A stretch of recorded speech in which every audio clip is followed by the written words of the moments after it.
The Mirror That Chose Her, based on true events. Mariana was a quiet young woman who lived alone in a small town. Her life was simple: work, home, silence. Everything changed on a rainy evening as she walked back from work.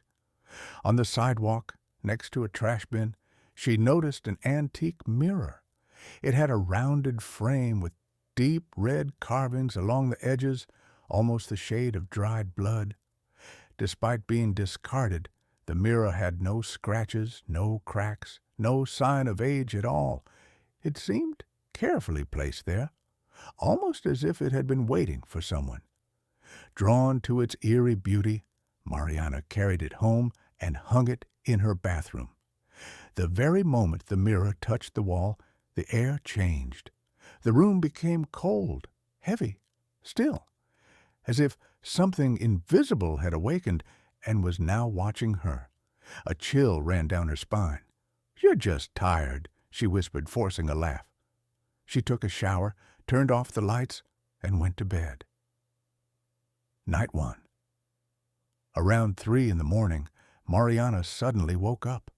Her heart was racing, though she couldn't understand why. That's when she noticed the soft glow coming from the hallway. The bathroom light was on. Mariana knew she had turned it off.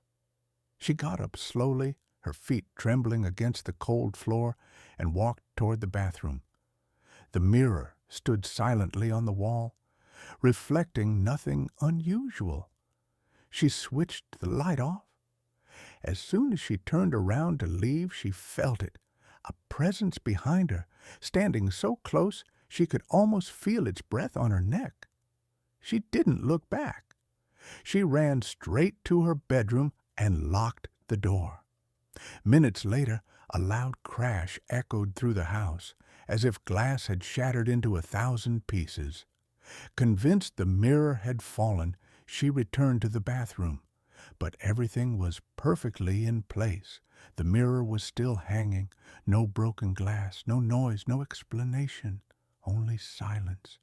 And that overwhelming feeling that she was not alone. She didn't sleep that night. Night 2.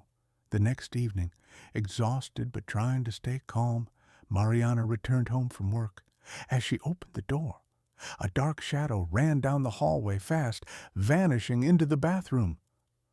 Mariana froze. Then she saw him.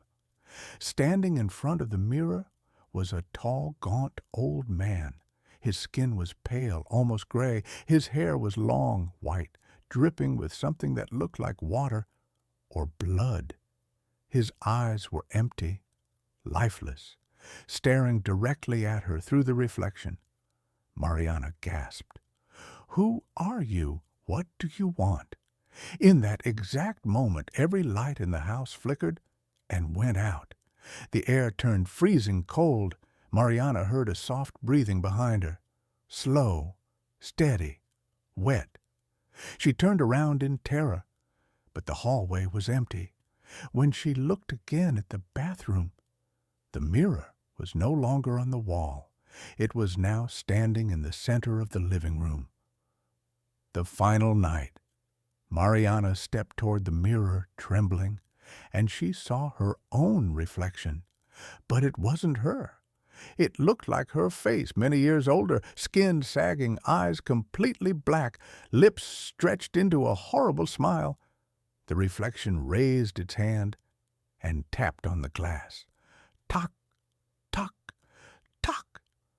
Mariana tried to scream, but no sound came out.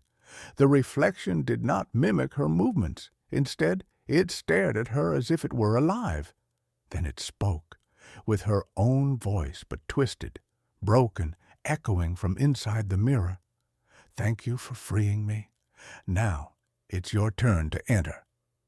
Before Mariana could move, the mirror's red carvings began to glow like hot metal. A force pulled at her body, as if invisible hands had gripped her soul. She was dragged toward the glass. Her fingertips touched the surface, and she felt skin on the other side. The mirror wasn't a reflection. It was a doorway. Mariana was pulled inside. The mirror slammed shut with a sound like a heartbeat stopping. The aftermath. The next morning, neighbors reported Mariana missing. Her door was unlocked, lights off, everything silent. Only one object remained in the center of the house, the mirror. And those who dared to look into it say they saw her, trapped, knocking softly, asking to be released. Final warning. They say that if you stare into a mirror at exactly 3 a.m. with the lights off, you won't see your own reflection. You'll see someone else, waiting